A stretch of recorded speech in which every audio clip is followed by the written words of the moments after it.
बर्फ की घाटी का रहस्य सर्दियों की एक ठंडी रात थी। हिमालय की ऊंचाइयों में स्थित एक छोटा गांव बर्फ से ढक गया था। गांव के लोग जल्दी ही अपने घरों में बंद हो गए थे, क्योंकि बाहर भयंकर बर्फीला तूफान था।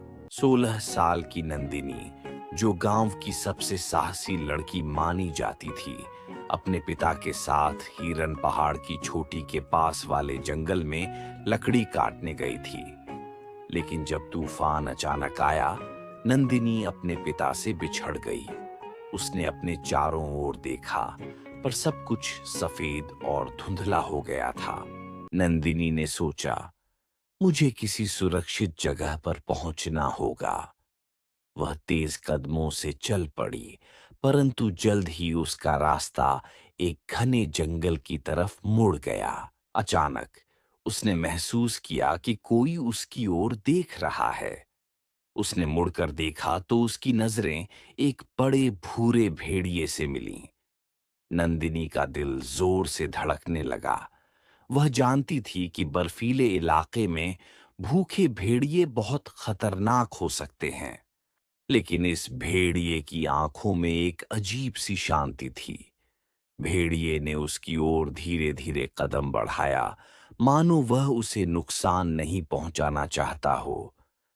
नंदिनी ने ठंड से कांपते हुए कहा, तुम तुम क्या चाहते हो? वह भेड़िए के पीछे पीछे चल पड़ी। वे दोनों बर्फीले जंगल में कुछ दूरी तक चले। तभी भेड़िया एक छोटी सी गुफा के पास रुक गया और गुफा के अंदर जाने का इशारा किया।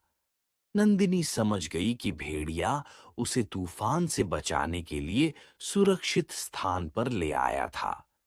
वह गुफा के अंदर गई और देखा कि वहां थोड़ी सी सूखी लकड़ी भी पड़ी थी। उसने जल्दी से लकड़ी जलाकर आग जलाई और अपने हाथ तापने लगी। तभी उसे अपने पिता की आवाज सुनाई दी। वह बाहर आई तो देखा कि उसके पिता उसे ढूंढते हुए आ गए थे। बेटी, तुम ठीक तो हो? उसके पिता ने चिंतित होकर पूछा। नंदिनी ने मुस्कुराते हुए कहा, हाँ पापा, ये भेड़िया मेरी मदद कर रहा है। उसके पिता ने भेड़िए की ओर देखा और सिर झुकाकर धन्यवाद दिया। भेड़िए ने एक बार फिर सिर झुकाया और जंगल की ओर वापस चला गया। नंदिनी ने महसूस किया कि उस दिन बर्फ की